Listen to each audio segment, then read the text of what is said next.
Bible സ്റ്റഡിയുടെ ഉദ്ഘാടനം കഴിഞ്ഞിരിക്കുകയാണ്. ഞാനും ബൈബിൾ പഠിപ്പിക്കുന്ന ഒരാളാണ്. ഒരു പ്രത്യേക നിലയിലാണ് ഇവിടെ ബൈബിൾ സ്റ്റഡി ക്രമീകരിക്കാൻ ഉദ്ദേശിക്കുന്നത്. അത് വളരെ നല്ലതാണ്. സാധാരണ നിലയിൽ ബൈബിൾ സ്റ്റഡിക്ക് ആളുകൾ കടന്നു വരാറില്ല. കാരണം ആളുകൾക്ക് ഉറക്കം വരും, പറയുന്നത് എന്താണെന്ന് മനസ്സിലാക്കാൻ സാധിക്കുകയില്ല. ബൈബിൾ പഠിക്കുമ്പോൾ ചരിത്രമുണ്ട്, ഉപദേശമുണ്ട്, പ്രവചനമുണ്ട്, പിന്നെ സങ്കീർത്തനമുണ്ട്, ഉത്തമഗീതമുണ്ട്. എന്നാൽ ചില കാര്യങ്ങൾ വായിച്ചാൽ നമുക്ക് മനസ്സിലാകുകയില്ല. നിങ്ങൾക്ക് ബൈബിൾ വായിച്ചിട്ടുള്ളവർക്ക് അറിയാം, ഒരു കഥയുണ്ട്. ഒരിക്കൽ എത്യോപ്യ രാജ്ഞിയുടെ ഷണൻ തേരിൽ സഞ്ചരിക്കുകയായിരുന്നു.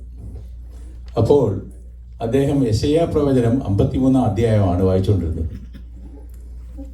അകൃത്യങ്ങൾ നിമിത്തം തകർന്നും മുറിവേറ്റു എന്നും പറഞ്ഞ് വായിച്ചുകൊണ്ട് പോവാണ്. അപ്പോൾ ദൈവാത്മാവ് ഫിലിപ്പോസിനോട് പറഞ്ഞു, തേരിനോട് അടുത്ത് ചെന്ന് സംസാരിക്കുക.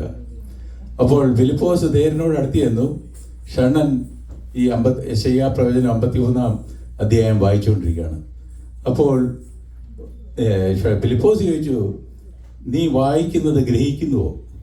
അപ്പോൾ ഷണ്ണൻ പറഞ്ഞു, പൊരുൾ തരാതെ എങ്ങനെ മനസ്സിലാക്കാൻ സാധിക്കും? ഇത് പ്രവാചകൻ തന്നെ കുറിച്ച് പറയുന്നോ അതോ മറ്റുള്ളവരെ കുറിച്ച് പറയുന്നോ?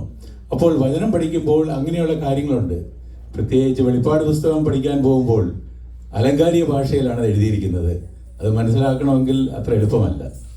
അപ്പോൾ പല നിലയിൽ ബൈബിൾ പഠിക്കാൻ സാധിക്കും. എന്നാൽ ഇവിടെ ചില കാര്യങ്ങൾ പറഞ്ഞുകൊണ്ട്, കാരണം ശരീര ആരോഗ്യത്തെക്കുറിച്ച് മറ്റുള്ള കാര്യങ്ങളെക്കുറിച്ചും ചില വിഷയങ്ങളും കൂടെ ഉൾപ്പെടുത്തിയത് കൊണ്ട് ആളുകൾക്ക് ഇൻട്രസ്റ്റ് ആയിരിക്കും. അപ്പോൾ കേൾക്കുവാനായിട്ട് സാധിക്കും. ബൈബിൾ പഠിപ്പിക്കുന്ന ഒരു വ്യത്യസ്ത രീതിയിലാണെന്ന് എനിക്ക് മനസ്സിലാക്കാൻ സാധിച്ചു. അത് നല്ലതാണ്. ആളുകൾക്ക് അത് മനസ്സിലാക്കുവാനായിട്ട് സാധിക്കും. അതേപോലെ തന്നെ ചോദ്യോത്തരങ്ങളും ഒക്കെ ഉണ്ട്.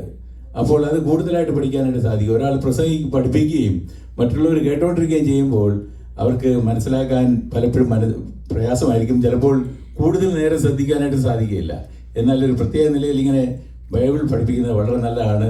ബൈബിൾ പഠനം മനുഷ്യൻ്റെ ജീവിതത്തിന് പ്രത്യേക ആവശ്യമാണ്. കാരണം ഈ ഭൂമിയിലായിരിക്കുമ്പോൾ നമുക്ക് ഭൗമികമായ കാര്യങ്ങൾ ആവശ്യമാണ്. എന്നാൽ നിത്യതയിലേക്കുള്ള കാര്യങ്ങളെക്കുറിച്ച് അറിയണമെങ്കിൽ ബൈബിൾ പഠിക്കണം.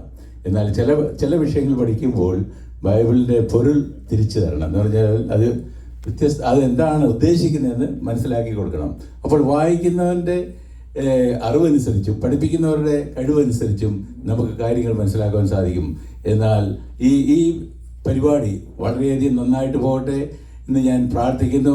ഇങ്ങനെ ഒരു ദൗത്യത്തിൽ നിങ്ങൾ ഏർപ്പെട്ടതിൽ ഞാൻ സന്തോഷിക്കുകയും എല്ലാ ആശംസകളും അറിയിക്കുന്നു. ദൈവം നിങ്ങളെ സഹായിക്കട്ടെ.